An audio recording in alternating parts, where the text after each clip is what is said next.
Mon neveu Christophe était là, sur mon propre perron, et regardait ces hommes balancer les meubles de mon défunt mari sur la pelouse comme de vulgaires détritus. C'est insensé. Il m'a tendu les papiers de mise sous tutelle avec un sourire narquois qui me donnait la nausée. Maintenant, ma petite tante, vous m'appartenez, a-t-il sifflé, son haleine empestant le Bourbon hors de prix. Jamais je n'aurais imaginé une telle audace. Il croit que je ne suis qu'une veuve confuse qui perd la tête. Mais j'ai vu la fiole de digoxine vide dans son sac un peu plus tôt. Il pense avoir effacé toutes les preuves. C'est ce qu'on va voir. Il oublie une chose. 40 ans comme infirmière en réanimation m'ont appris exactement comment un corps réagit sous pression. Écoutez jusqu'à la fin pour découvrir comment j'ai repris le contrôle, et n'oubliez pas de vous abonner pour ne rien manquer de mon combat. Le talon de mes bottes en cuir heurte le gravier en premier, ce crissement familier, le son de la maison, mais il n'y a rien de familier dans ce que je contemple. Deux hommes en polo noir assortis ont les mains posées sur le buffet en acajou d'André. Cette pièce qu'il a restaurée à la main pendant 3 étés consécutifs, faisant pénétrer l'huile de lin dans le grain du bois avec la patience d'un homme qui comprenait que les belles choses exigent du temps. Il le traîne sur les lattes du perron avec autant de cérémonie qu'une équipe d'éboueurs. Le bois hurle contre le plancher tandis que le vernis, 40 ans de cire frottée à la main, est lacéré par l'élan d'homme payé pour ne pas s'en soucier. Le son est aigu et fin, comme celui d'un petit animal blessé. Je me tiens au bord de l'allée et je laisse le choc m'assaillir. Le soleil de Provence est un marteau blanc à midi. Je sens son poids écraser le sommet de mon crâne, brûler à travers mes cheveux blancs, et pourtant, la boule de froid sous mon sternum n'a rien à voir avec la chaleur. Christophe se tient en haut des marches. Il m'observe les regarder, les bras ballants, tel un vautour dans un costume italien froissé. La sueur perle déjà sur sa lèvre supérieure, une fine gouttelette cristalline, celle qui apparaît avant même qu'une personne ne commence à faire un effort. Ses yeux sombres et creux se posent sur moi comme ceux d'un banquier sur un chiffre, calculant ce que je représente et à quel rythme je me déprécie.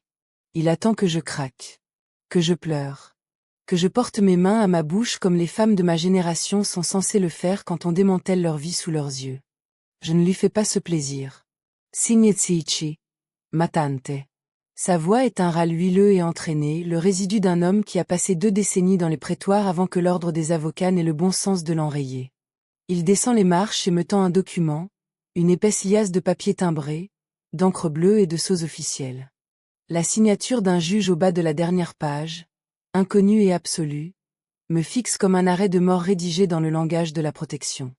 Mise sous tutelle judiciaire. Je reconnais chaque mot. Je comprends l'architecture de la cage qu'ils ont bâtie. Ce document, dûment exécuté, me dépouille de ma capacité à prendre des décisions concernant mes finances, mes biens, mes soins médicaux, mon nom. Sur le papier, je ne suis plus une personne douée de volonté. Je suis une protégée. Un pupille. Ses yeux sombres descendent vers mes mains, guettant le tremblement qu'il estime être son dû. Le frisson traître d'une cognition diminuée, la paralysie de la vieillesse, la preuve dont il a besoin pour justifier tout ce qu'il a déjà fait. Je saisis les papiers avec la prise ferme et stable d'une femme qui a maintenu une cage thoracique ouverte lors d'une panne de courant. Je lis la première page. Je lis la seconde. Je le laisse mariner sous le soleil de midi, en train de transpirer. Même, fais-je simplement. Je fais un pas vers lui. Il ne recule pas, l'arrogance de son mètre 85 ne lui permet pas de battre en retraite dès l'ouverture. Mais je vois ses épaules se crisper. Je pénètre délibérément dans son espace personnel, de la même manière qu'on approche un patient qui ne sait pas encore qu'il est dans un état critique. Assez près pour voir les capillaires brisés cartographiés sur l'arête de son nez. Assez près pour observer l'artère carotide à son cou, le rythme rapide, légèrement irrégulier, le pouls d'un homme qui carbure au cortisol et à la mauvaise foi. J'ai trouvé la fiole de digoxine vide dans tes bagages, Christophe, dis-je. Ma voix est sur le même registre que celui que j'utilisais en réanimation à 2 heures du matin quand je devais faire agir un interne terrifié. Calme, basse, et absolument non négociable. Celle que tu as utilisée pour arrêter le cœur de ton oncle. Je surveille ses pupilles. Elles se contractent. C'est une réponse involontaire. Il ne peut pas l'empêcher, il ne sait même pas que cela arrive. Mais moi, je le sais. J'ai passé 40 ans à regarder le corps humain dire la vérité que la bouche refuse de prononcer. Je connais la pharmacologie de l'empoisonnement à la digitaline, comment une dose thérapeutique devient mortelle avec une efficacité redoutable, comment elle ralentit le nœud sino-atrial, comment elle fait basculer le myocarde dans une arythmie qui ressemble, pour un urgentiste débordé, à un arrêt cardiaque chez un homme âgé ayant des antécédents connus. Je sais à quoi la mort d'André aurait ressemblé sur le moniteur. Je sais à quoi elle ressemblait sur son visage. Je ne porte pas le deuil d'une mort naturelle. Je documente un crime. L'arrogance l'emporte sur la lâcheté pour l'instant. Je vois le combat interne traverser ses traits, les deux hommes qui les simultanément, l'avocat radié qui croit encore que ses titres lui donnent tout pouvoir, et le joueur compulsif qui fuit les conséquences de ses actes depuis 10 ans. L'avocat gagne la première manche. Il s'épenque. Son front est presque au niveau du mien, assez près pour que l'odeur de bourbon et de menthe poivrée de son haleine soit la seule atmosphère entre nous. Vous n'avez plus ce petit tube en verre, ma tante. Le mot « tante » dans sa bouche n'est pas une marque d'affection. C'est un rabaissement, une tape condescendante sur la tête, une porte qui se ferme. Je l'ai jeté dans l'incinérateur avant même que les médecins ne déclarent l'heure du décès. Il rite. C'est un son fort, forcé, qui s'échappe de sa poitrine et meurt aussitôt, comme le fait le rire quand il n'est habité par aucune joie réelle. Non. Il s'est redressé. Son sourire méprisant se remet en place comme un masque qu'il porte depuis si longtemps qu'il en a oublié l'existence. Vous n'êtes qu'une veuve confuse et éplorée qui invente des histoires pour cacher le fait que son esprit file entre ses doigts comme du sable. Je soutiens son regard. Je ne scie pas. Analysons les données, dis-je simplement. Il utilise son corps maintenant, comme le font les brutes quand leurs mots ne produisent pas l'effet escompté. Il s'avance. Je mesure 1,65 m, il fait plus d'1,80 m, et il en joue de tout son long, se positionnant de manière à ce que sa carrure éclipse le soleil. Je me retrouve dans son ombre dentelée, projetée longue et sombre sur les planches du perron. Il vibre d'une énergie nerveuse et maniaque, celle que je voyais aux urgences quand un toxicomane réalisait que sa dose était coupée et que son corps commençait à réclamer son dû. Cette fréquence particulière de désespoir qui tente de se faire passer pour de l'assurance. Il gesticule sauvagement vers les déménageurs, sa montre de luxe de contrefaçon accrochant la lumière pour la renvoyer par éclats clinquants et bon marché. Il veut que je me sente petite. Il a besoin que je me sente obsolète, fragile, une relique encombrant une propriété qu'il a déjà mentalement divisée et vendue. Il s'approche encore, me pressant contre la rambarde du perron. Le bois dans mon dos craque légèrement sous le subtil transfert de poids. Je sens la chaleur irradiée de sa veste de costume. Je vois les auréoles sombres d'humidité qui imprègnent déjà ses aisselles. Il fait tout cela, il transpire, et il s'imagine que c'est à cause du soleil de Provence. J'arrête de reculer. C'est une chose simple, la décision de ne pas faire un pas de plus en arrière, mais cela change toute la géométrie de la situation. Je le laisse me surplomber. Je le laisse remplir son propre espace de bruit et de mouvement. Et je me contente d'observer. 40 ans en service de réanimation m'ont appris ceci. La personne la plus bruyante dans la pièce est presque toujours celle qui est la plus proche d'un accident aigu. Ce n'est pas la cruauté qui a fait de moi une bonne infirmière de réa, c'est la discipline. Arrêtez d'écouter ce que les gens disent pour commencer à regarder ce que leur corps fait. Je fais abstraction de ces paroles et je dresse l'inventaire des données. La sueur, excessive, disproportionnée par rapport à l'effort, avec une légère pellicule de sel déjà visible sur ses tempes. Le raclement de gorge, 3 fois au cours des 4 dernières minutes, un tic nerveux qu'il traîne probablement depuis des années et qu'il n'entend même plus. Le bégaiement, il surgit sur les syllabes accentuées, quand il cherche une autorité qu'il ne possède pas. La vérification du pouls, 2 doigts sur son propre poignet, un geste réflexe, subconscient, le geste d'un homme qui ne fait pas entièrement confiance à son propre cœur pour continuer à battre. Il pense être le prédateur ici. Il a le document juridique, les gros bras loués pour la journée, le sceau du tribunal. Mais moi, je vois un homme dont le système nerveux est un château de cartes dans une pièce aux fenêtres grandes ouvertes. Sa terreur de sa propre mortalité n'est pas un détail. C'est le seul levier dont j'ai besoin pour faire basculer tout son univers. Je me tourne vers la porte d'entrée, un pivotement mesuré, sans hâte, et je tends la main vers la poignée. Un mur de muscles et de polyester bon marché se matérialise entre moi et l'encadrement. L'un des hommes de « sécurité » de Christophe. La poitrine large, le regard vide, Cette absence totale d'expression propre aux hommes qui ont décidé que le salaire effaçait le besoin d'une conscience. Il pose sa paume à plat contre le cadre de la porte. Pas sur moi. Pas tout à fait. Juste là, dans l'espace que je dois occuper, ce qui revient au même. Dear soul, madame. La voix est plate, sans inflexion. Le propriétaire a dit que vous deviez rester sur le perron jusqu'à ce que l'inventaire soit terminé. Pour votre propre sécurité. Pour ma propre sécurité. Une douche glacée me saisit d'un coup. Ce n'est pas de la panique, je n'ai pas paniqué depuis cette nuit de juillet 1987. Quand un gamin de 19 ans est passé en fibrillation ventriculaire alors que j'étais seul dans le service et que j'ai dû gérer l'urgence pendant 7 minutes avant l'arrivée des renforts. Je n'ai pas paniqué alors, et je ne panique pas maintenant. Mais je sens toute la froide architecture de ce que Christophe a construit se refermer brutalement sur moi.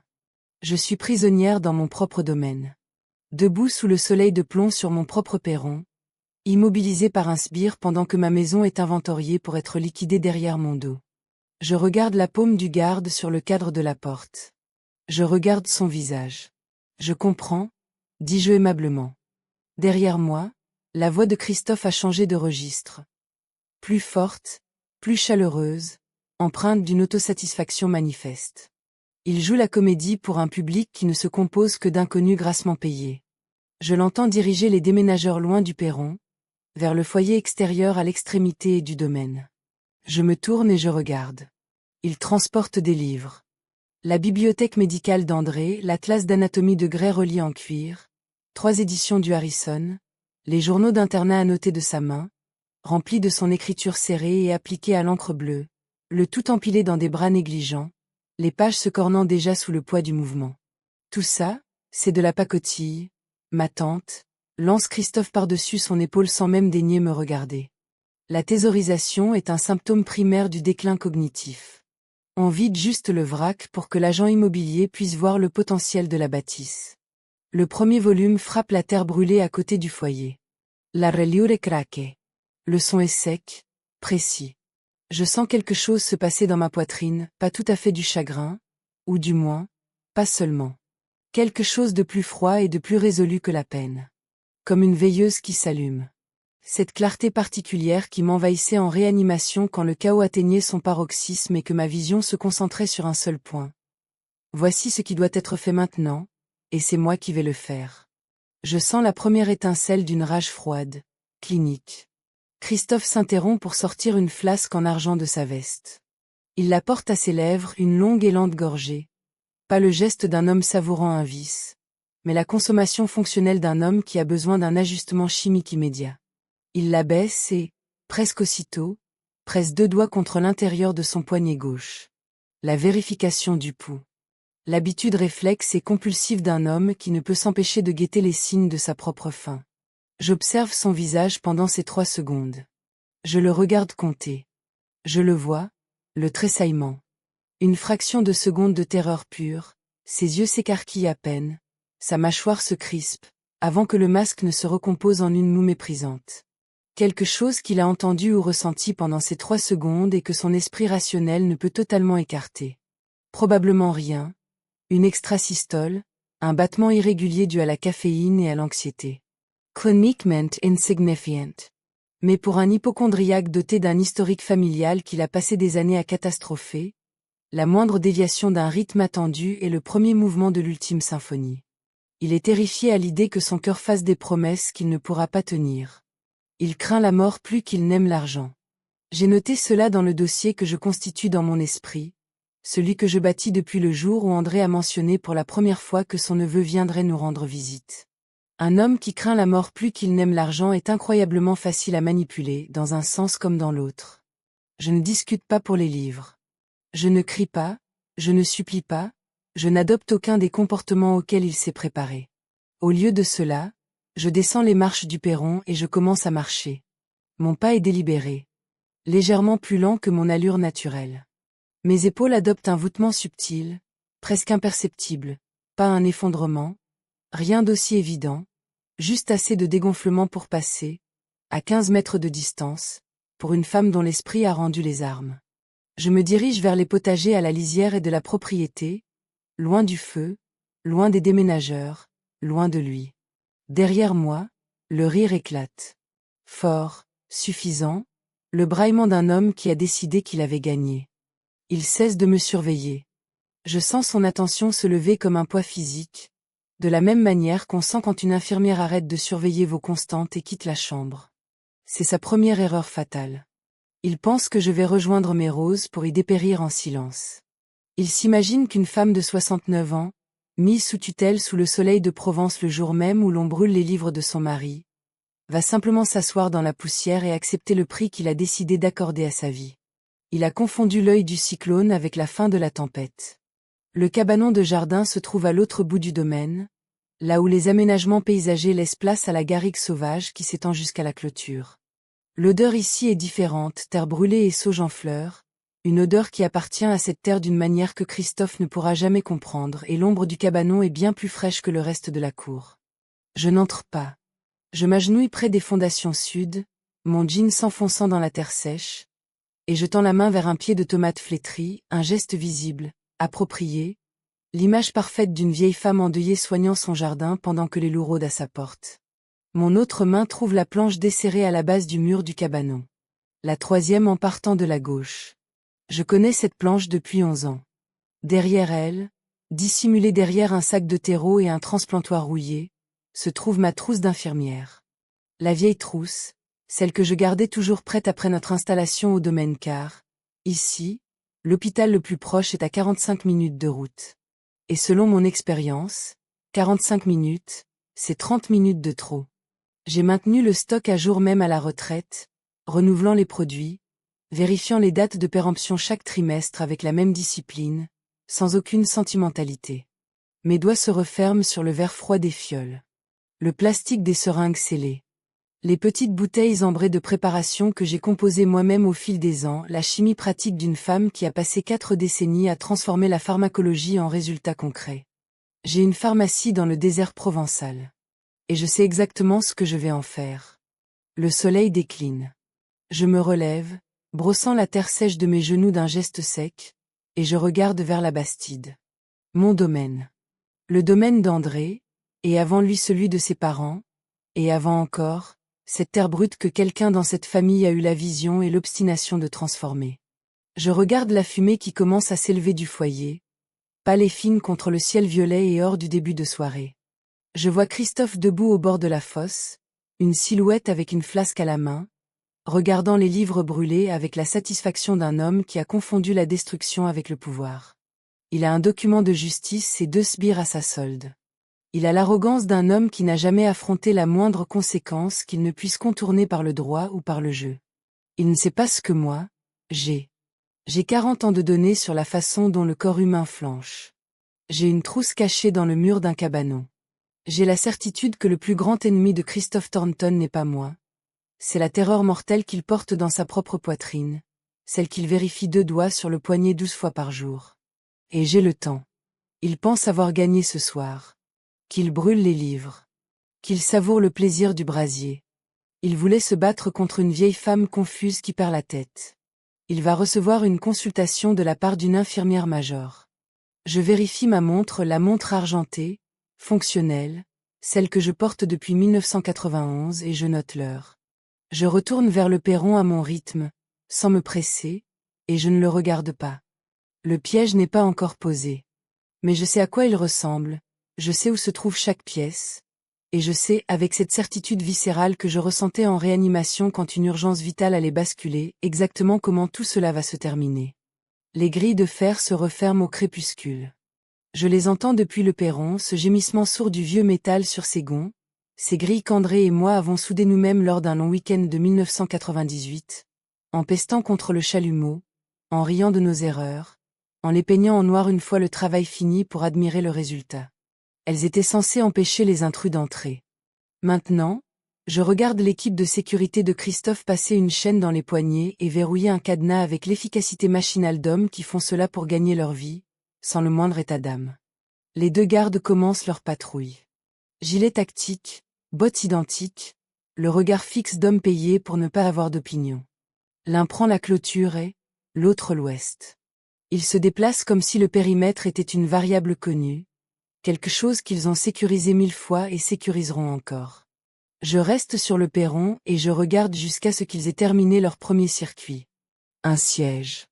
J'en reconnais l'architecture parce que j'ai lu l'histoire, parce qu'André disait souvent que chaque forme de conflit humain finit par se réduire à quelques schémas primitifs. Et celui-ci en fait partie. Encercler la cible, contrôler les ressources, attendre que la volonté s'effondre. Christophe a appris cela quelque part à la faculté de droit, peut-être, ou dans cette éducation particulière qu'offre une décennie de dettes de jeu isoler la cible jusqu'à ce qu'elle oublie ce que signifie la liberté. Je vérifie ma montre. Je note l'heure. Puis, j'entre à l'intérieur. Le robinet de la cuisine laisse échapper un dernier soupir de rouille, un halètement, presque humain, et se tait. Je reste devant l'évier, la main encore sur le robinet, écoutant l'absence d'eau, et je prends une lente inspiration par le nez. Je fais l'inventaire. La colère est un luxe que je ne peux pas m'offrir pour le moment. L'émotion brouille l'évaluation, et j'ai besoin d'évaluer. Christophe apparaît dans l'encadrement de la porte avec l'assurance tranquille d'un homme qui a planifié ce moment précis. Il traverse la cuisine et dépose une unique bouteille d'eau de source sur la table entre nous. Le plastique craque en se posant. L'eau est tiède. La canalisation principale à la quai, matante. Le haussement d'épaules qu'il produit est un chef-d'œuvre d'indifférence feinte, les épaules, les paumes, une légère inclinaison de la tête.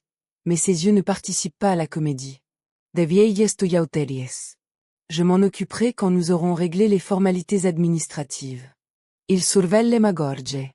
Plus précisément, il guette le mouvement réflexe de déglutition d'une personne dont le corps anticipe déjà la soif, dont les instincts commencent à prendre le dessus sur la raison. C'est une technique d'interrogatoire classique. Priver le sujet d'eau, regarder l'inconfort s'aggraver, attendre le moment où le désir de mettre fin à cet inconfort l'emporte sur le désir de résister. Il veut que je le supplie pour de l'eau qui tombe de mon propre ciel. Je saisis la bouteille. Je vérifie le seau intact, ce qui me confirme que l'eau elle-même est saine et que la tactique est purement psychologique. Je la repose sans l'ouvrir. Merci, dis-je simplement. Iera tionerai. J'ai déjà enchaîné des gardes de 24 heures avec du café noir et un demi-sandwich de distributeur automatique. Je sais ce dont le corps a besoin et ce qu'il s'imagine réclamer, et je connais la différence entre une déshydratation réelle et la suggestion de soif instillée par un homme qui a appris l'intimidation dans un manuel de droit. Il attend un instant, cherchant sur mon visage la détresse qui n'y figure pas. Puis il s'en va. L'odeur arrive avant l'obscurité totale. Cuir brûlé, vieux papier, la note âcre et spécifique de la colle de reliure vieille de plusieurs décennies qui prend feu. Elle traverse la moustiquaire par vagues douces et intermittentes, portées par le vent de Provence. Je me tiens à la fenêtre de la cuisine. Christophe est près du foyer avec une boîte des journaux d'André, les carnets privés, ce qu'il gardait à l'écart de sa bibliothèque professionnelle, des cahiers de composition reliés main, remplis de 40 ans de pensées écrites de sa calligraphie petite et délibérée, des observations médicales, des débats avec lui-même sur des cas difficiles, et d'autres choses encore, le récit de notre mariage, le commentaire privé d'une vie partagée. Il les tenait depuis son internat. J'en ai lu certains, pas tous, car André estimait que chacun avait besoin d'un jardin secret, même au sein d'un couple, et je respectais cela. Christophe saisit le premier journal par la tranche et le laisse tomber dans le foyer sans la moindre cérémonie. Il ne le jette pas. Il le laisse choir, comme on laisserait tomber un déchet dans une poubelle, et le regarde s'enflammer. Puis il lève les yeux vers la fenêtre. Son visage est éclairé par en dessous par la lueur orangée des flammes, et il me fixe directement. Ce que je vois dans son expression n'est pas de la malice serait trop simple, trop passionnée. Ce que je vois, c'est de l'anticipation. Il attend le cri, l'effondrement, la fracture visible d'une vieille femme poussée au-delà de ses limites. C'est la preuve dont il a besoin, l'image qu'il pourra photographier ou décrire devant un tribunal. Monsieur le juge, elle est devenue hystérique. Elle n'est manifestement plus en état de gérer ses propres affaires. Je lui offre mon visage le plus clinique. Cette expression neutre que j'ai développée pendant 40 ans en délivrant des informations vitales exigeant que le destinataire reste fonctionnel. L'expression qui dit que je suis pleinement présente et que rien de tout cela n'atteint la cible qu'il s'est fixée. Je regarde les braises s'élever du foyer et suivre leur trajectoire au gré du vent. Je suis déjà en train de calculer. Je cesse d'observer le feu pour observer l'homme. C'est une discipline, la redirection délibérée de l'attention du contenu émotionnel d'une situation vers son contenu diagnostique. Je l'enseignais autrefois aux élèves infirmières. Quand vous entrez dans une pièce, la pièce est une donnée. Arrêtez de ressentir la pièce et commencez à la lire. Les mains de Christophe tremblent. Ce n'est pas le tremblement de l'âge ou du froid. C'est la vibration fine, à haute fréquence, d'un système nerveux central tournant à plein régime. La signature physique d'un homme dont le taux de cortisol est élevé depuis si longtemps que son seuil de base a dérivé vers le haut. Et maintenant, ce seuil lui-même est une sorte d'état d'urgence permanent. Il attrape sa flasque en argent et ses doigts tâtonnent sur le bouchon. Il doit s'y reprendre à 2 fois pour avoir une prise sur le métal. Il vide une longue rasade. Puis, sans rabaisser complètement la flasque, il presse 2 doigts sur le côté gauche de son cou et les y maintient. 5 secondes. 6. 7. Il libère un souffle. Ce qu'il a compté l'a rassuré ou non, je ne peux le dire d'ici, mais l'acte lui-même me confirme ce que je soupçonnais déjà. La vérification du pouls est passée de l'habitude au rituel. Il en a besoin comme certains ont besoin de vérifier que le gaz est coupé, que la porte est verrouillée, que le danger est contenu. La répétition n'est pas un confort, c'est une compulsion. Ce n'est pas seulement un scélérat. C'est un patient en puissance. Je classe cela sous l'étiquette cible d'intervention prioritaire, et je continue d'observer. 3 jours dans cette maison avec cet homme suffisent à établir un tableau clinique. Chaque après-midi à 16 heures, Christophe se retire dans la cuisine avec la régularité d'un homme qui a ritualisé son hypocondrie pour en faire quelque chose qui ressemble à un protocole de soins. Il aligne ses compléments sur le comptoir, 6 gélules provenant de flacons aux étiquettes dorées avec des noms comme Cardiosupport Elite, Advanced Défense, Omega Shield Pro, le genre de produits vendus dans les boutiques de bien-être des aéroports aux hommes qui ont lu un article effrayant sur les risques cardiaques et n'en ont jamais lu d'autres. Il les prend dans un ordre précis, avec exactement un demi-verre d'eau, puis, parce qu'il n'y voit aucune contradiction, avec du bourbon. Il est convaincu que ces gélules sont la raison pour laquelle il est encore en vie. Il a, à sa manière, construit toute une mythologie autour de sa propre survie, persuadé que sa discipline, sa vigilance, sa volonté de dépenser 400 € par mois en mélange de plantes brevetées sont les seuls remparts entre lui et le destin de son père, ou de son oncle, ou de tout autre événement cardiaque qu'il a décidé de voir rôder dans son arbre généalogique. Il s'est bâti une forteresse de suppléments et d'autosurveillance. Il s'y réfugie chaque jour à 16 heures, et il en ressort un peu plus calme, un peu plus convaincu de sa propre sécurité. La prévisibilité, dans mon univers, est la première étape d'une intervention réussie. Je vérifie ma montre. Il est 15h47. L'expert immobilier arrive à la grille à 15h52, et Christophe s'anime comme un homme qui attendait ce moment précis. Il se lève, traverse la cuisine, franchit le perron, toute sa posture se réorganisant pour jouer le rôle de l'homme compétent et résolu gérant une succession complexe. Il laisse sa sacoche de médicaments en cuir noir ouverte sur l'îlot central de la cuisine. Je la regarde pendant exactement 2 secondes. Puis je regarde par la fenêtre. Christophe est sur le perron avec l'expert, le dos tourné à la maison, déjà en train de discourir avec de grands gestes. Il est bon. 40 ans de garde de nuit vous enseignent une qualité de mouvement particulière, déterminée et silencieuse, chaque pas posé avec l'économie inconsciente d'une personne qui a passé des décennies à parcourir des couloirs sombres entre des lits occupés sans déranger un seul patient. Mes bottes trouvent le linoléum et ne produisent aucun son. Je suis près de l'îlot en 4 enjambées. J'ai 90 secondes. Les fioles sont dans la poche de mon tablier, prédosées, prêtes, car je les ai préparées hier soir après que Christophe se fût endormi, travaillant à la lumière de mon téléphone à la table de la cuisine avec la concentration méticuleuse que j'apportais autrefois au mélange complexe de perfusion intraveineuse. Mes mains sont stables. Elles le sont toujours. J'utilise les pinces à épiler de ma trousse de couture. J'ouvre délicatement une gélule, j'en vide le contenu, un mélange inerte de fenugrec et de cellulose bas de gamme vendu 60 € le flacon et qui ne sert à rien, dans la poubelle, sous un essuie-tout. Je remplis l'enveloppe vide avec ma propre préparation.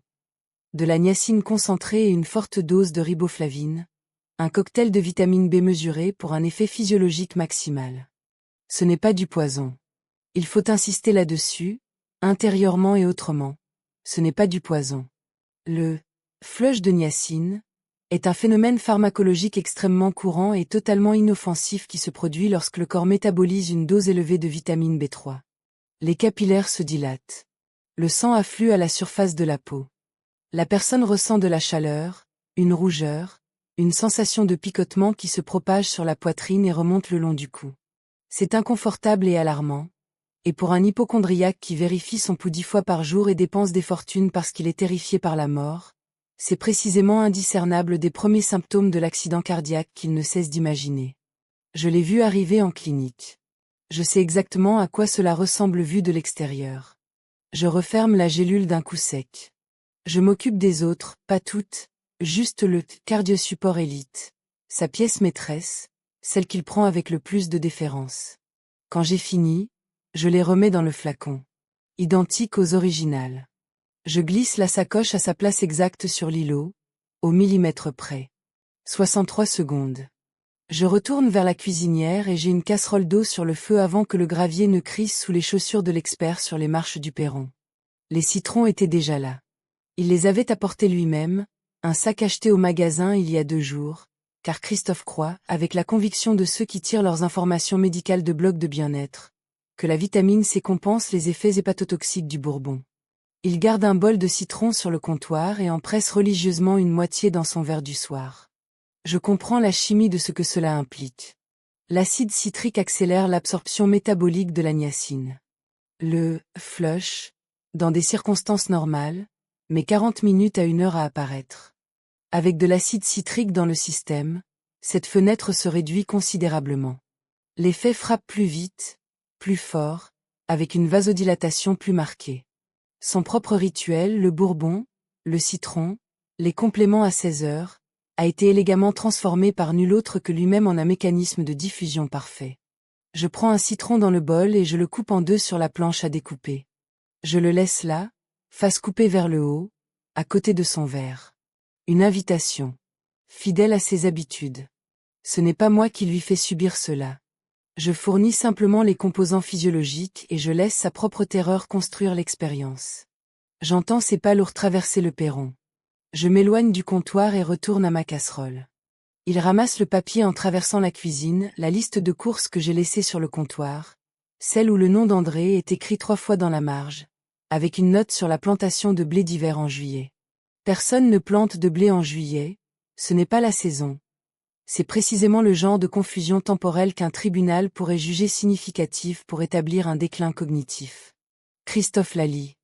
Je le regarde faire du coin de l'œil, le dos tourné, ma main remuant la cuillère en cercle lent. Le sourire s'étale sur son visage comme une tache d'huile. Vous perdez le fil, n'est-ce pas, Bernadette?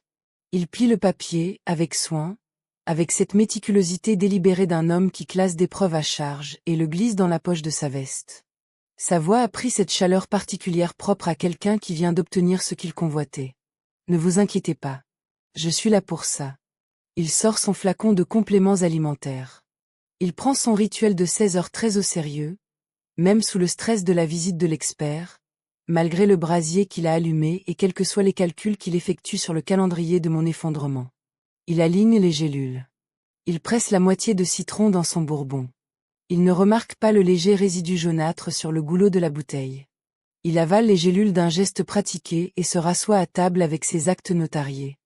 Je remue ma casserole vide et je surveille l'horloge. 42 minutes plus tard, il commence à se gratter le cou. C'est d'abord un mouvement discret, un simple passage de 3 doigts sous son oreille droite, le geste d'un homme répondant à une démangeaison mineure, rien qu'un observateur occasionnel remarquerait. Il tourne une page de l'acte. Il griffonne une note dans la marge. Il se gratte à nouveau, plus longuement cette fois, ses ongles laissant une trace pâle sur sa peau. Je suis devant la cuisinière, avec une vue imprenable sur la table. Je ne me tourne pas pour le regarder directement. J'utilise la vitre de la fenêtre au-dessus de l'évier. La lumière du soir le réduit à un reflet, une image secondaire que je peux observer sans que l'angle de mon regard soit évident. La niacine fait son effet. L'acide citrique a compressé le délai presque exactement comme je l'avais prévu. Les capillaires se dilatent, les lits capillaires s'ouvrent en une cascade qui part du buste pour se propager vers l'extérieur.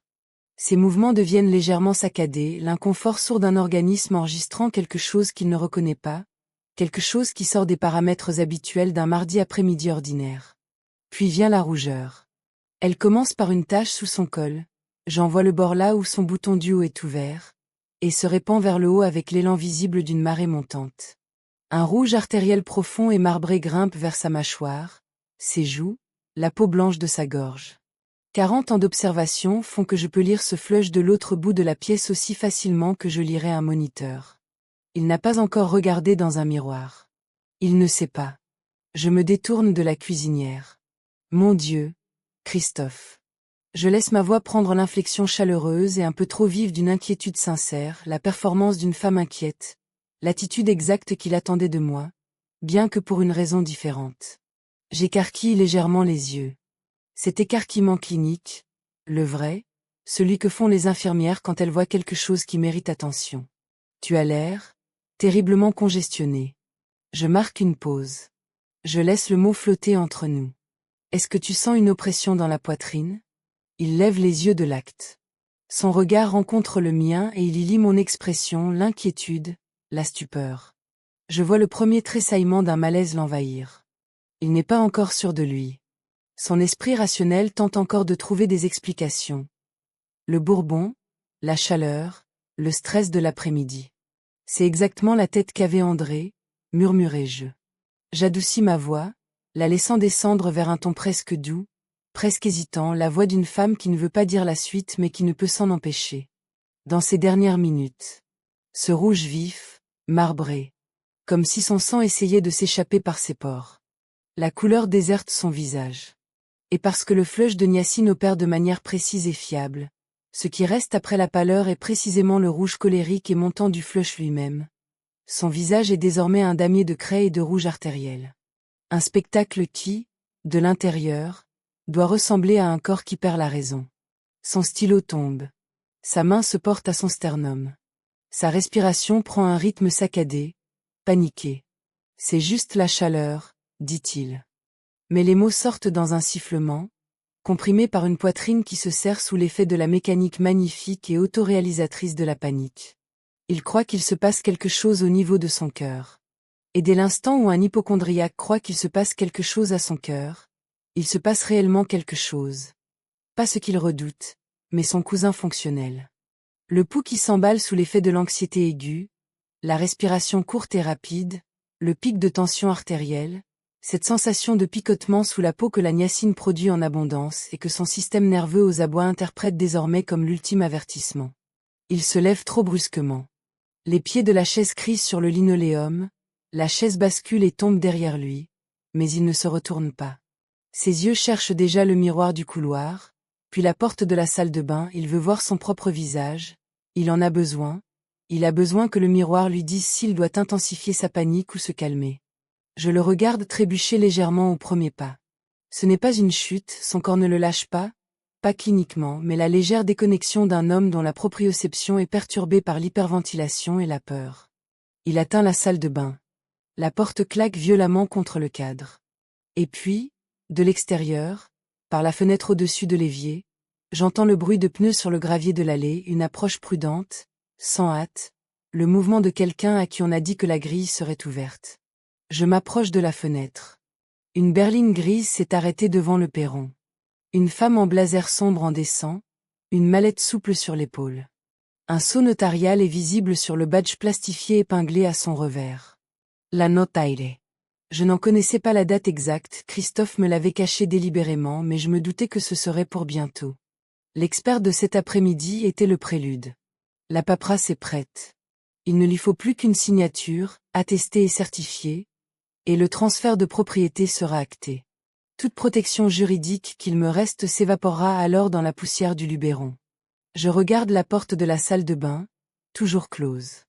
Je regarde la cuisine, la table avec l'acte, la chaise renversée, le verre de bourbon avec sa moitié de citron pressé. Je regarde la notaire avancer vers l'entrée. La scène est prête, je crois. Mais pas pour la performance que Christophe a répétée. Pour la mienne. Je réajuste ma chemise bien repassée. Je vérifie ma montre. Je passe une fois mon pouce sur l'alliance en or d'André, suspendue à sa chaîne, Le petit rituel privé que je m'autorise dans les moments qui exigent que je me rappelle ce pourquoi je me bats et pourquoi je n'ai pas le droit d'échouer. Puis je retourne au plan de travail et je commence à préparer une tourte. Buster ne vient pas quand je siffle. C'est le premier signe que quelque chose ne va pas. Buster accourt quand je siffle depuis 11 ans. Qu'il y ait de l'orage, du vent ou ces après-midi d'octobre particuliers où la garrigue sent la terre brûlée. Il déteste cette odeur et se cache d'ordinaire sous le perron, mais il finit toujours par venir quand je l'appelle. Jamais il n'y a manqué. Je parcours le périmètre de la cour, l'herbe sèche crissant sous mes bottes, le soleil bas et orangé sur la crête ouest. Je l'appelle par son nom. J'essaie encore de siffler. La seule réponse est le vent dans les broussailles, un son sec, latéral, indifférent. Je trouve la seringue près de la poubelle extérieure. C'est une 3 ml, de calibre clinique standard, son aiguille tordue selon un angle étrange, l'angle d'une aiguille qui a rencontré une résistance, un tissu sous-cutané, et non l'insertion nette à 90 degrés d'une main experte. Le corps de la seringue est vide. Je l'approche assez pour la sentir et je reconnais immédiatement le produit, comme on reconnaît une substance manipulée pendant des décennies. La douceur médicinale est ténue d'un sédatif puissant, celui que nous utilisions en post-opératoire pour gérer l'agitation en réanimation. Un chien de la taille de Buster s'effondrerait en moins d'une minute. Il ne sentirait rien. Il s'arrêterait, tout simplement. Je reste là, près de la poubelle, dans l'air frais de l'après-midi, tenant cette seringue tordue. Mon cœur ne s'emballe pas. Ce n'est pas un manque de sensibilité. C'est ce que 40 ans de réanimation font à un être humain, cette façon qu'ont le chagrin et la rage, lorsqu'ils atteignent une magnitude suffisante, de cesser de se manifester comme des émotions pour devenir une clarté absolue. Ma vision se retrécit. Les données deviennent nettes. Je glisse l'objet en plastique dans ma poche avec la stabilité d'une femme prélevant un échantillon. Christophe n'a pas seulement pris ma maison. Il a pris le seul être vivant qui portait encore le souvenir de la voix d'André, la seule créature qui posait sa tête sur mon pied à 4 heures du matin quand le chagrin devenait trop grand pour le lit. Il a pris cela, délibérément, méthodiquement, puis a jeté la preuve dans mes ordures. Il en a fini avec la stratégie. C'est devenu personnel. Je laisse cette pensée s'ancrer en moi. Elle guidera tout ce qui va suivre. Christophe apparaît à la porte arrière, portant toujours le flush de niacine sur son visage, la rougeur s'estompe sur les bords, près d'une heure après les gélules, mais les taches sur son cou restent visibles au-dessus de son col. Ce flush contre lequel il a passé les 40 dernières minutes à appliquer de l'eau froide, dans l'intimité du miroir de la salle de bain. Il me voit tenir la seringue. Un rire s'échappe de lui avant même qu'il n'ait franchi le seuil, un son saccadé, imprégné de bourbon, qui éclate dans l'air frais avant de mourir. Il s'appuie d'une main contre le cadre de la porte et me regarde avec la cruauté particulière d'un homme qui a correctement identifié une plaie et qui appuie dessus. Le clebard est parti, ma tante. Sa voix est empreinte d'une fausse sympathie écœurante. Dommage collatéral de votre état. Vous avez probablement oublié de le nourrir et il est allé crever dans la garrigue. Il descend de la porte et s'avance vers moi, utilisant sa taille comme il le fait toujours, cette géométrie de l'intimidation. Ça arrive tout le temps dans les cas de démence. Les animaux sont les premiers à ne plus faire confiance. Son haleine m'atteint avant lui. De la menthe poivrée coûteuse superposée à quelque chose de plus vieux et de plus aigre. L'odeur d'un corps métabolisant sa propre anxiété. Il regarde la seringue dans ma main avec ce sourire narquois et condescendant, l'expression d'un homme qui pense voir une vieille femme s'accrocher à un jouet cassé. Il ne voit pas ce que je vois quand je la regarde. Il ne voit pas le registre de preuves que je constitue, la chronologie que je bâtis, le fait que cette aiguille tordue est une pièce à conviction qui, entre de bonnes mains et dans la bonne pièce, racontera qui est réellement Christophe Thornton et de quoi il est capable face à des êtres vivants. Il ne réalise pas qu'une cruauté confirmée est une cruauté documentée. Il ne réalise pas qu'il vient de me donner la clarté morale dont j'avais besoin pour la suite. Je glisse la seringue dans la poche de mon tablier, à côté de la clé, et je lève les yeux vers son visage avec mon expression la plus neutre. Je vais lui préparer un peu d'eau, dis-je simplement. Au cas où il reviendrait. Les talons de maître Gabriel annoncent sa présence sur les marches du perron avant même qu'elle ne frappe. J'avais entendu sa voiture sur le gravier, une conduite prudente, mesurée, celle de quelqu'un qui respecte la propriété d'autrui, et j'avais déjà eu le temps de dénouer et renouer mon tablier et de vérifier ma tenue dans le reflet de la fenêtre. Maître Gabriel. Le nom figure sur le badge épinglé au revers de son blazer gris, Une veste souple sur un chemisier floral, un carré brun impeccable, des lunettes de lecture retenues par une chaînette perlée autour du cou. Sa mallette est souple mais structurée, le sac d'une femme organisée qui comprend que les documents qu'elle transporte ont le poids d'une finalité juridique. Ses yeux, quand j'ouvre la porte, effectuent un balayage professionnel rapide. Ils m'examinent comme des experts examinent un bien immobilier, cataloguant, vérifiant par rapport à la description qu'on leur a donnée. On lui a dit quelque chose sur moi. Je le vois dans cette fraction de seconde avant que son visage adopte sa configuration professionnelle. Cette légère préparation à accueillir quelqu'un de diminué, de confus, quelqu'un qu'il faut gérer. Je me tiens droite, d'une droiture militaire, la posture que j'ai développée en réanimation parce qu'une infirmière voûtée communique de l'incertitude à un patient effrayé, et je tiens la porte d'une main ferme en rencontrant son regard directement. Maître Gabriel, dis-je avec la chaleur d'une femme accueillant une collègue.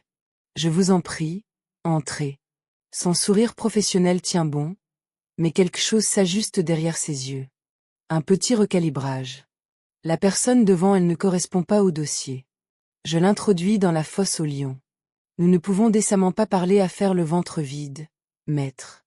Je lance cela tout en la conduisant à travers le salon vers la cuisine, ma voix posée sur le registre exact d'une hôtesse gracieuse, chaleureuse, aisée, sans hâte. La voix d'une femme qui n'a rien à cacher et aucune raison de se presser. J'entends Christophe nous emboîter le pas, ses talons un peu plus lourds que nécessaire, le bruit d'un homme réaffirmant sa présence dans une pièce. La cuisine fige maître Gabriel en plein pas. L'odeur frappe en premier, cannelle chaude, rhubarbe acidulée, pâte au beurre faisant ce que la pâte au beurre fait quand elle est réussie, c'est-à-dire sentir tout ce qui est sûr, domestique et digne de confiance.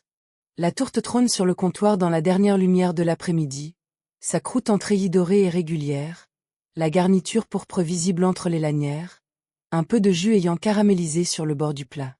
Je l'ai faite ce matin, avant que la venue de la notaire ne soit confirmée, parce que je savais qu'elle venait et je savais ce que la cuisine devait représenter. L'allure professionnelle de maître Gabriel s'adoucit, presque involontairement, comme cela arrive quand on sent une odeur qui rappelle une cuisine aimée. Les yeux de Christophe se fixent sur la tourte. Je les vois se rétrécir légèrement, l'hypocondrie et l'avidité menant leurs brèves négociations internes. L'avidité est la plus forte, pour l'instant. Il carbure aussi à l'adrénaline d'un homme qui se croit à quelques heures de réussir le plus gros coup de sa carrière ruinée, et l'adrénaline aiguise l'appétit. Il voit cette tourte comme une offrande de paix, la soumission d'une femme qui a finalement décidé que la résistance était épuisante et que la reddition se servait avec de la cannelle. Il tire une chaise pour maître Gabriel avec un mouvement un peu trop rapide.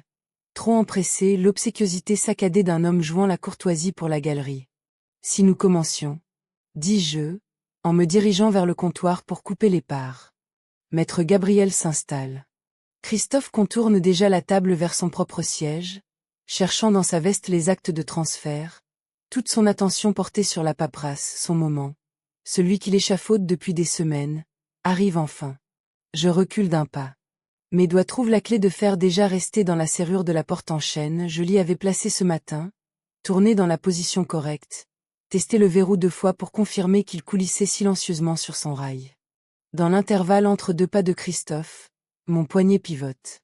Le pen se met en place avec un son si ténu que le tic-tac de l'horloge murale le couvre entièrement. La clé rejoint la poche de mon tablier.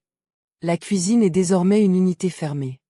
J'ai déjà administré ce genre de confinement par le passé, non pas avec une clé, mais avec l'énergie particulière d'une infirmière qui a évalué une situation et déterminé que les personnes dans cette pièce n'en sortiraient pas avant que je ne sache exactement ce qui arrive à chacune d'elles.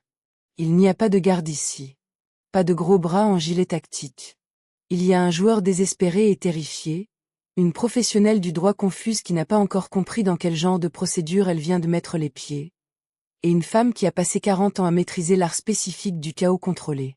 Apportant la tourte à la table, je dépose le magnétophone numérique argenté sur la nappe en dentelle entre les couverts, un petit appareil rectangulaire, mat, qui pourrait passer pour n'importe quoi aux yeux de quelqu'un qui n'y regarderait pas de près.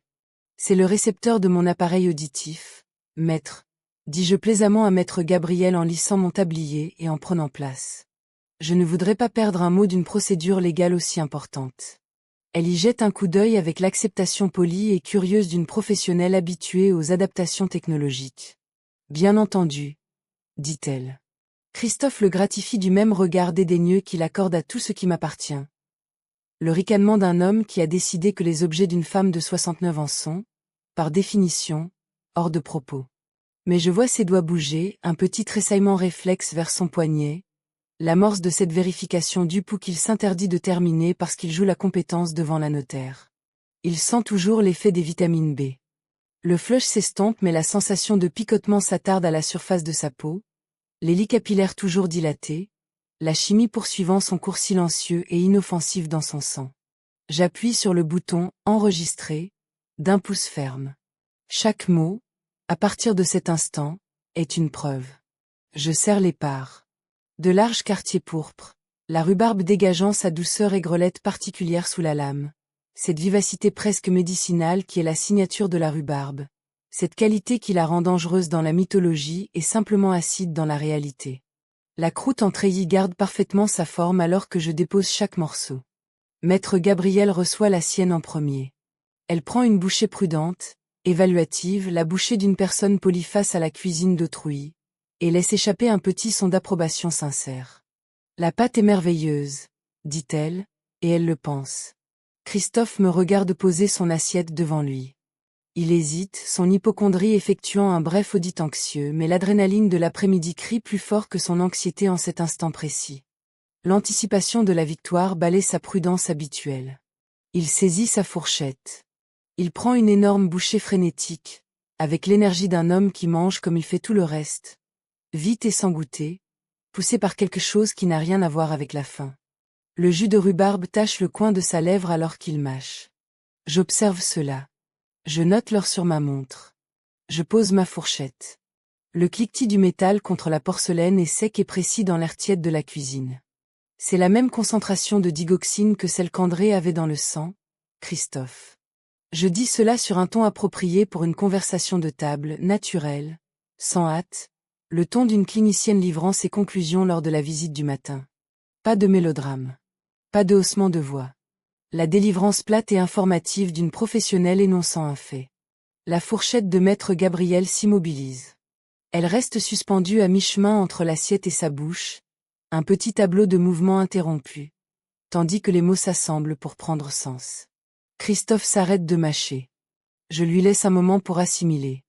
La rhubarbe masque magnifiquement l'arrière-goût métallique et amer, n'est-ce pas? Je reprends ma propre fourchette, découpe un triangle précis dans ma part, et le repose sans le manger. C'est un glycoside cardiaque. Dans environ 10 minutes, ton cœur va oublier comment se contracter de manière rythmique. Le peu de couleur qui restait sur le visage de Christophe après le flush s'évapore totalement. Sous les taches décolorées, sous sa peau tannée au bourbon, il prend une teinte que j'ai déjà vue et que je n'aime jamais voir, le blanc grisâtre d'un choc aigu. Il tient toujours sa fourchette. Ses articulations sont blanches. C'est, commence-t-il, avant de s'interrompre. D'abord viennent les nausées.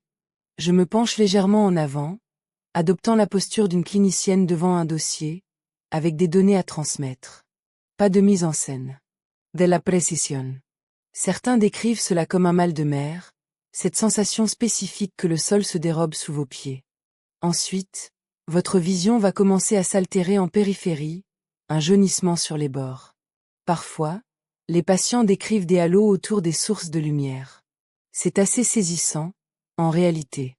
La main de maître Gabriel a glissé vers la poche de son blazer, où je devine la forme rectangulaire de son téléphone. Restez assise, maître. Ma voix ne monte pas. Elle n'en a pas besoin.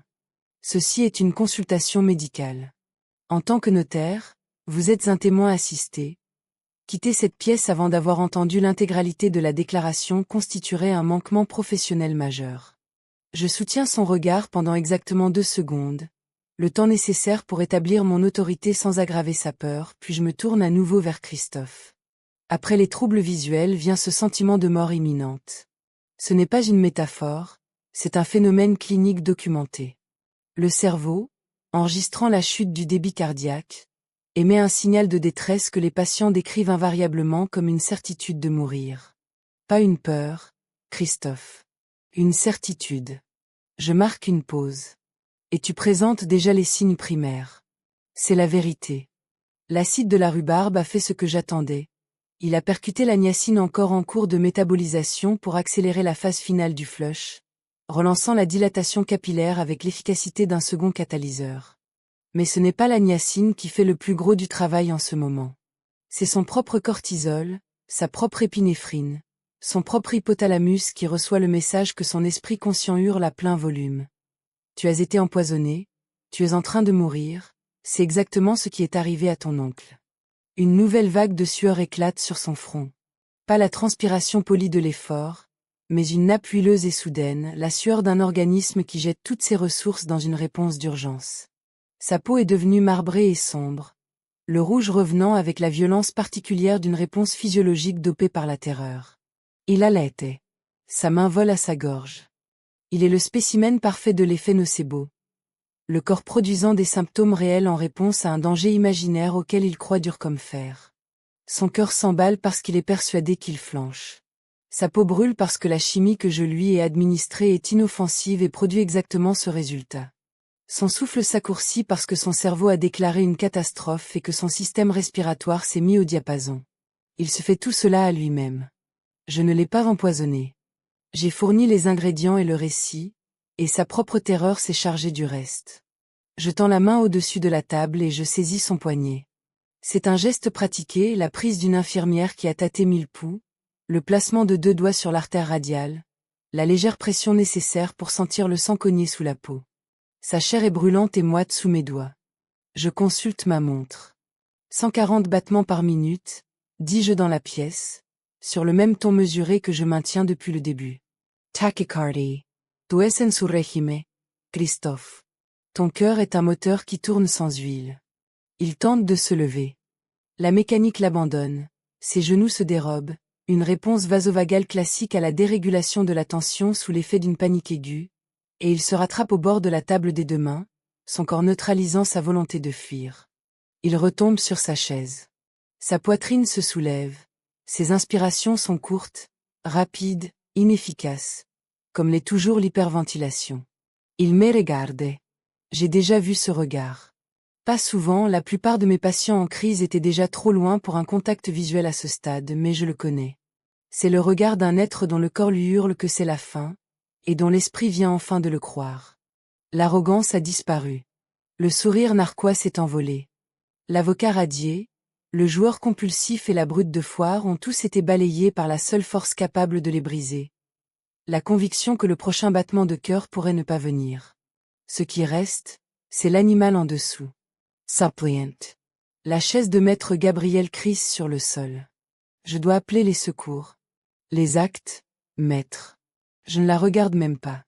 Je tire les documents de propriété qui traînent devant les mains tremblantes de Christophe et je les fais glisser vers moi sur la nappe. Restez assise, je vous prie. La séance juridique n'est pas levée. Je fixe Christophe. Je l'observe un long moment, la sueur sur son visage, le désespoir dans ses yeux, ses mains agrippées au bord de la table. Cet homme qui a brûlé les journaux d'André, qui a piqué mon chien et qui se tenait dans mon allée avec sa montre de pacotille pour me dire que mon esprit s'étiolait comme du sable. Je l'observe comme je regardais un moniteur à 3 heures du matin, lisant les données, évaluant la trajectoire, calculant ce qui doit arriver maintenant et dans quel ordre. Puis, je plonge la main dans la poche de mon tablier et je serre la seringue. L'antidote est dans ma poche, Christophe. Ma voix est d'une stabilité absolue. Une simple injection. Je l'ai ici, avec moi. Je ne la sors pas encore. Je le laisse simplement ressentir la réalité de son existence, le fait qu'elle soit si proche, le fossé entre ce qui le sauvera et la question à laquelle il n'a pas encore répondu. Mais maître Gabriel écoute, et le magnétophone enregistre. Je me penche vers lui.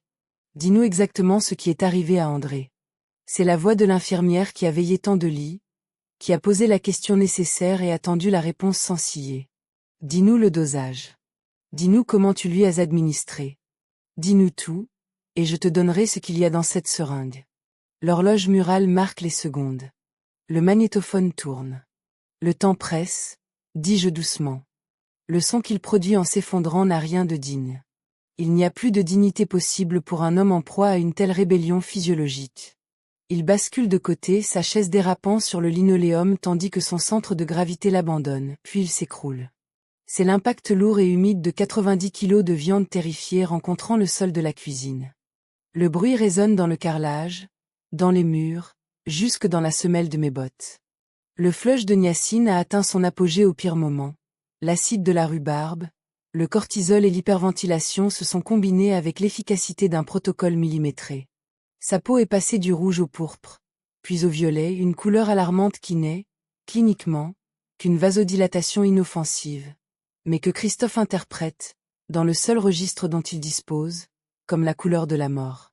Ses doigts griffent l'air près de sa tête, victime de la tétanie qui survient quand l'hyperventilation vide le sang de son dioxyde de carbone. Son autre main s'acharne sur sa cravate en soie, tirant dessus, le nœud se desserrant, le tissu se déchirant légèrement au col. Ses yeux se révulsent. Il ne meurt pas. Son corps joue une pièce de théâtre magnifique et totalement non létale. C'est une crise systémique répondant à la conviction de son esprit. Mais pour lui, c'est l'expérience de l'agonie, sans la délivrance.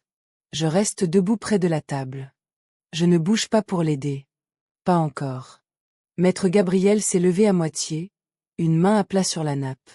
Son calme professionnel présente sa première vraie fissure. Le magnétophone reste entre nous, sa petite lumière rouge fixe, captant tout. Ses râles, le fracas de la chaise, le choc du corps, les sons humides et désespérés d'un homme au bout du rouleau. Je regarde ma montre. J'attends. C'est moi. Le son qui sort de lui n'est plus une voix humaine. C'est quelque chose de plus primaire, le cri d'un homme compressé au-delà de toute mise en scène, là où les façades de l'intimidation, du jargon juridique et de la cruauté pratiquée ont été balayées par la seule chose qui nivelle tout. La certitude animale qu'il va cesser d'exister. C'est moi qui l'ai fait. Donnez-moi la piqûre, pitié.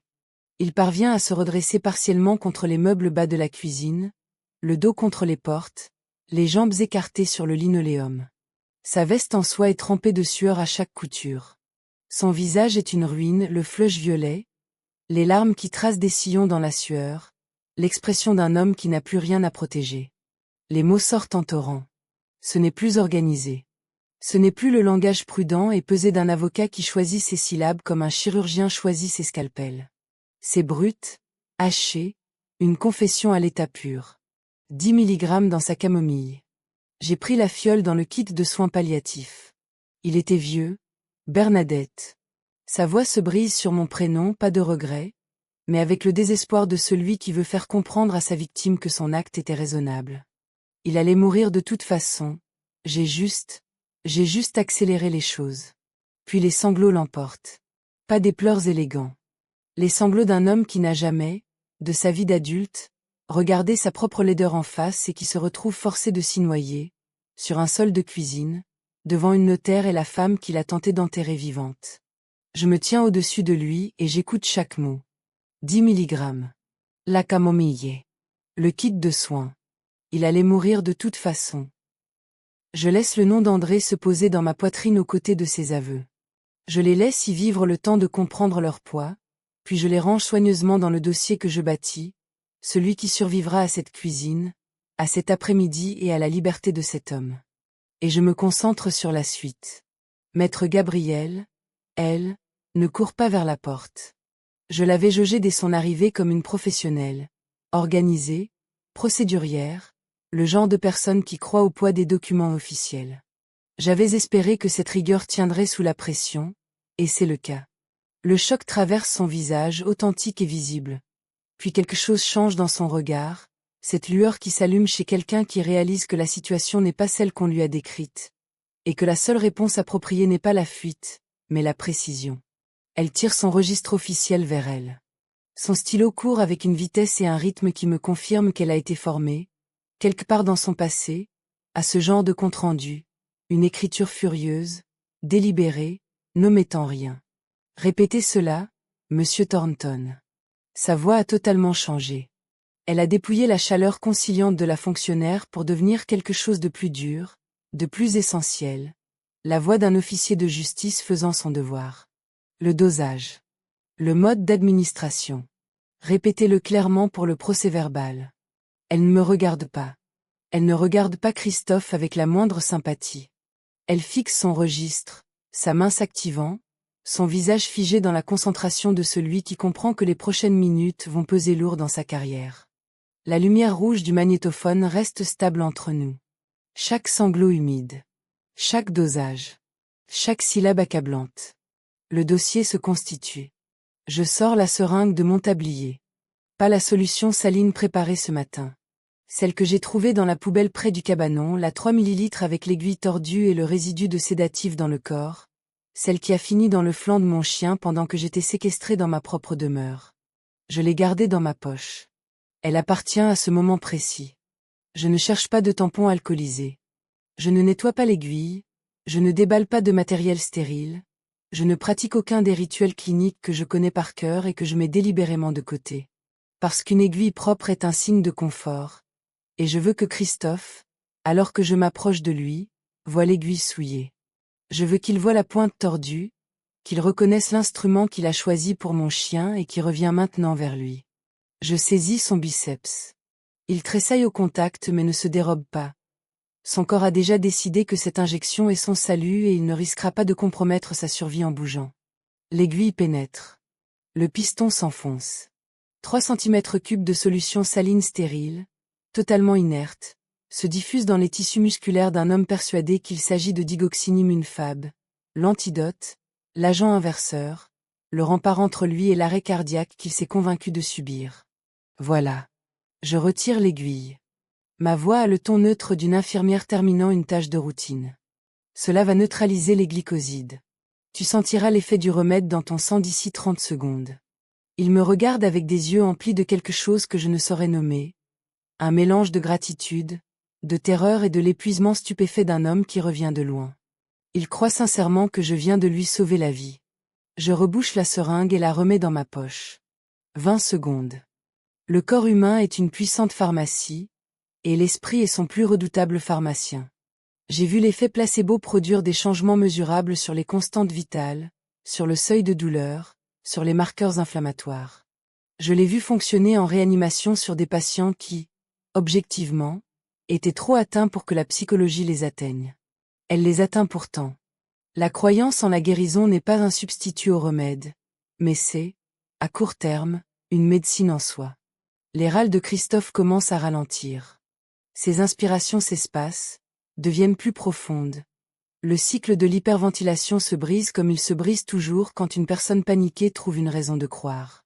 Son rythme cardiaque, qui faisait exactement ce que je lui avais prédit, 140 battements par minute sous l'effet de la panique pure, entame sa descente. Ses tremblements s'apaisent. La couleur violette s'estompe, laissant place aux taches résiduelles de la niacine, au rouge autour de ses yeux injectés de larmes et au teint grisâtre d'un homme totalement vidé. Il s'affale contre les placards. Ses yeux se ferment. Il respire. Il croit vraiment avoir trompé la mort une fois de plus. Il est assis sur le linoléum de ma cuisine, après avoir avoué le meurtre de mon mari devant un témoin assermenté et un enregistrement en cours, et son sentiment premier est le soulagement. Le soulagement de l'hypocondriaque qui a survécu à sa propre catastrophe, retournant pour un temps à ce sursis sur lequel il vit depuis des années. Il ne sait pas encore ce qu'il a troqué. Je m'accroupis. Cela demande un effort à mes genoux, 69 ans, une vie passée sur des sols durs, mais je le fais paraître facile. Je place mon visage à 30 cm du sien. Assez près pour que son haleine, ce mélange de menthe, de bourbon et de la chimie aigre de la peur, soit l'air que nous partageons. Je l'observe un instant sans parler. Je regarde ce costume italien en ruine, cette cravate défaite, ce flush violet qui se meurt sur sa mâchoire, ses yeux qui commencent, lentement, à refaire le point. Il n'y avait pas de poison dans la tourte, Christophe. Je le dis doucement. Pas un murmure, le murmure serait théâtral, et je n'ai aucune patience pour le théâtre à ce stade. Une déclaration basse, égale, totalement stable, délivrée dans les quelques centimètres qui nous séparent.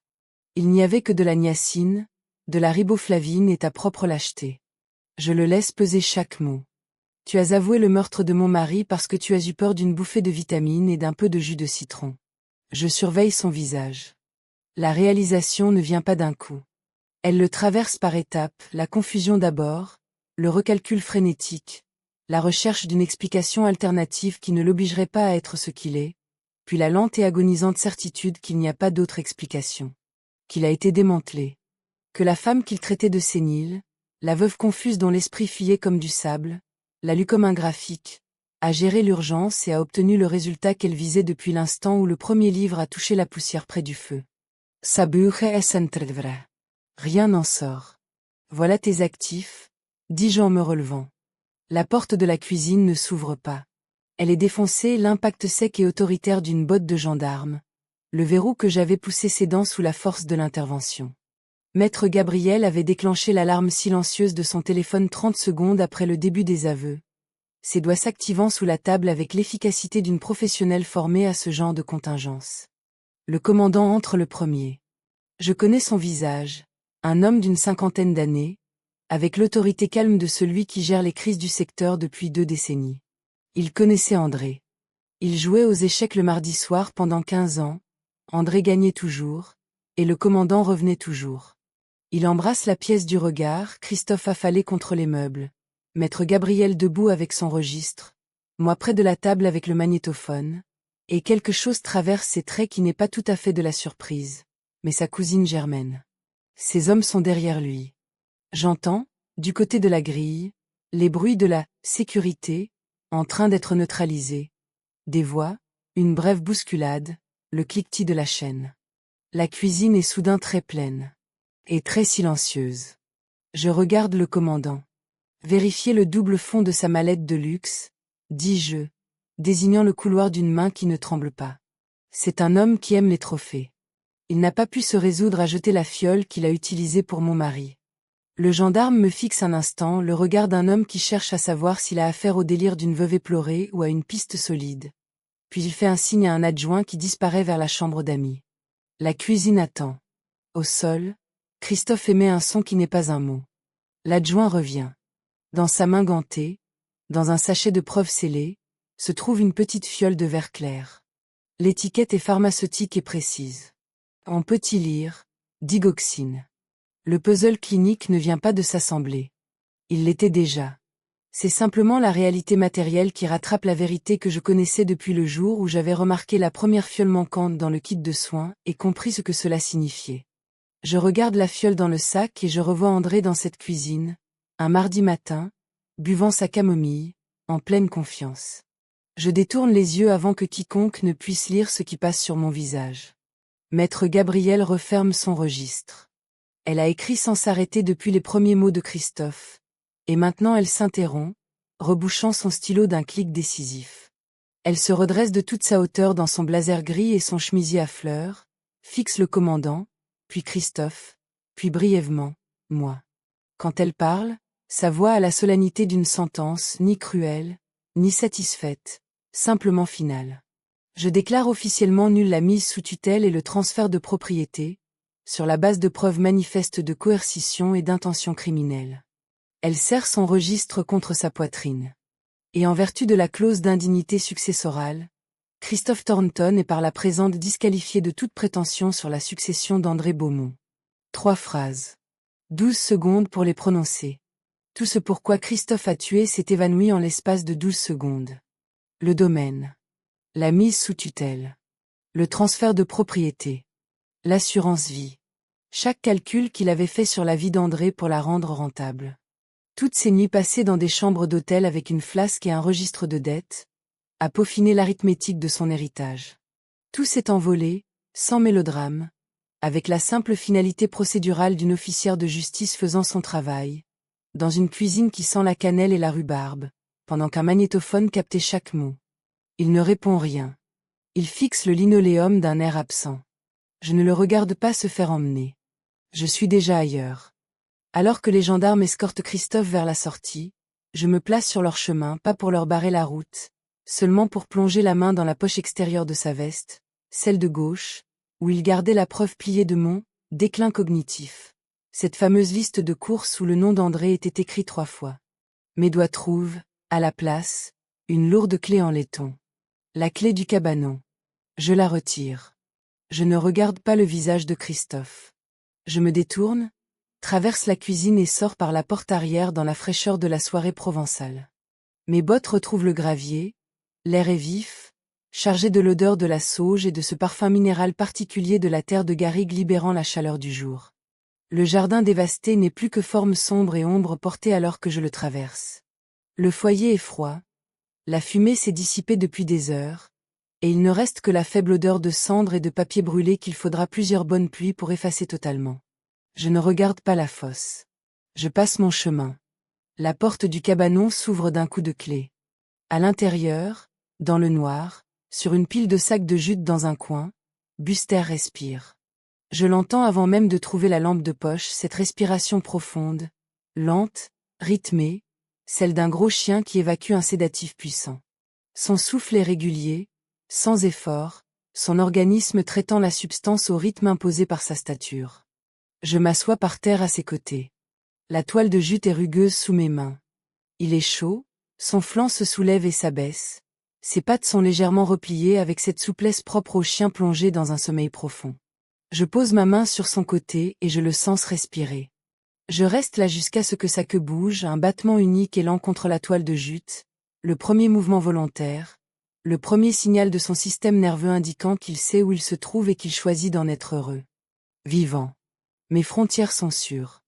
Je presse brièvement mon front contre le sommet de sa tête, dans l'obscurité, sans personne pour me voir. Puis je reste assise avec lui jusqu'à ce que le son du dernier véhicule de gendarmerie s'estompe au loin, tout au bout de la longue allée. Le perron. Je me tiens ici, dans la fraîcheur du soir, sur ces planches cendrées apposées, les mains le long du corps.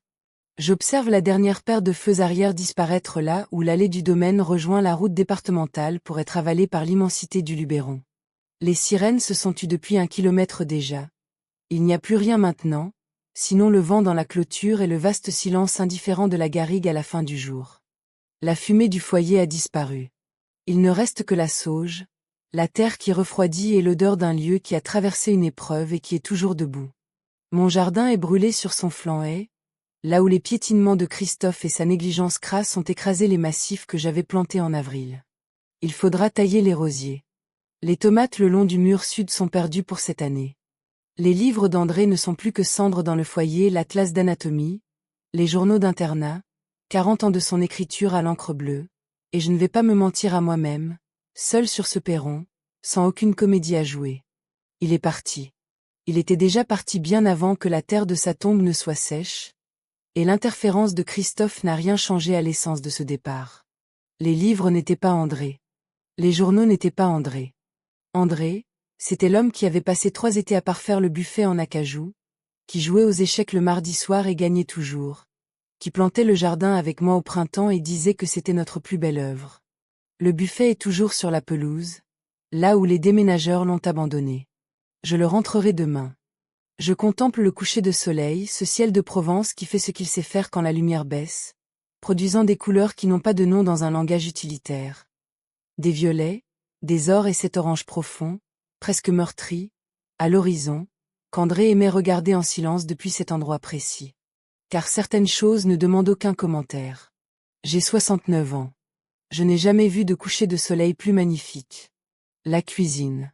Je reste un instant sur le seuil et je me contente de la regarder, cette chaise renversée qui n'a pas été redressée, les traces de frottement sur le linoléum là où Christophe s'est effondré, la nappe en dentelle avec ses 2 assiettes de tourte à la rhubarbe entamée, le magnétophone argenté au centre de la table dont le témoin rouge est enfin éteint, l'horloge murale égrenant 6 heures avec l'indifférence des objets mécaniques face aux événements humains. Je m'approche de la table. Je ramasse les assiettes, les 2, la portion mesurée de maître Gabriel et les bouchées frénétiques de Christophe, et je les porte à la poubelle. La tourte y finit sans cérémonie. Elle a rempli son office. Elle n'exige pas d'oraison funèbre. Je prends le chiffon humide accroché près de l'évier et j'essuie la table. Le geste est délibéré. Commencer par le bord opposé, revenir vers le centre, faire chevaucher chaque passage, ne rien laisser. Quand le chiffon ressort propre, je réajuste la nappe jusqu'à ce que la dentelle soit parfaitement plate, régulière et blanche, comme elle doit l'être. Je redresse la chaise renversée. Je remplis la bouilloire à l'évier, l'eau est revenue. Quelqu'un de la gendarmerie a trouvé la vanne d'arrêt et a rétabli l'arrivée principale pendant que les formalités se réglaient et je la pose sur la cuisinière. L'allumeur claque 3 fois avant que la flamme ne prenne, puis le brûleur entame sa chanson familière. la bouilloire chauffant par degrés comme tout le reste, lentement, par accumulation. Je sors ma tasse du placard. Celle qu'André m'a offerte pour notre 30e anniversaire, blanche et toute simple, avec un petit éclat sur l'anse que je n'ai jamais remplacé parce que je sais exactement où il se trouve et qu'il ne m'a jamais coupé. Je la pose sur le comptoir. Je vérifie ma montre argentée. 6 heures. La montre qu'André m'a donnée, celle que je porte depuis 1991, fidèle à mon poignet, témoin de tout ce qui s'est passé. La bouilloire commence à monter vers le sifflement. Je reste debout devant la cuisinière, les mains libres, et j'écoute l'eau qui chauffe.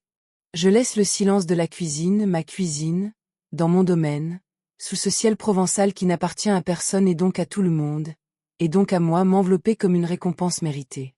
Il y a énormément de travail en perspective.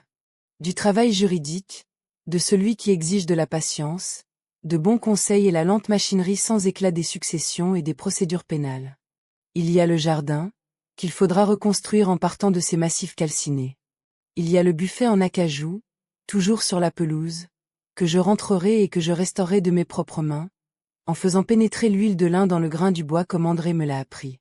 Parce que les belles choses exigent du temps, et que j'ai du temps. Il y a Buster dans le cabanon, qui émerge doucement de son sommeil, et qui aura besoin d'eau, de nourriture et de la compagnie patiente d'une personne heureuse de le savoir en vie. Je le rentrerai ce soir. Il pourra dormir au pied du lit. La bouilloire trouve sa note, ce sifflement ténu et montant qui signifie que l'eau est prête, que la température est atteinte, qu'il est temps. Yevs. La vapeur s'élève de la tasse. Je referme mes mains sur cette chaleur, l'éclat sous mon pouce gauche exactement là où il doit être. Je laisse la première gorgée m'envahir. Je me tiens dans ma cuisine à 18 heures, à la fin de la plus longue des journées, et j'ai 69 ans, je suis en pleine possession de mes facultés et de chaque art de terre qui m'appartient. Dehors, derrière la fenêtre, la garrigue fait ce qu'elle fait au crépuscule, elle devient un peu plus elle-même. Je la regarde, je ne pleure pas, je ne tremble pas. L'horloge au mur continue son chemin. Et je bois mon thé. Si vous avez écouté jusqu'ici, merci d'être resté jusqu'au bout, la plupart des gens décrochent avant que l'addition ne tombe. Mais ici, l'addition finit toujours par arriver. Ce qui avait commencé par l'humiliation et le mépris s'est terminé par des preuves, la vérité et un retour de bâton qu'ils n'avaient pas vu venir. Si vous voulez d'autres histoires où le karma frappe sans pitié, abonnez-vous pour ne rien manquer. Dites-moi maintenant dans les commentaires, quelle a été la chose la plus révoltante qu'ils aient faite selon vous? Qu'est-ce qui a dépassé les bornes à vos yeux?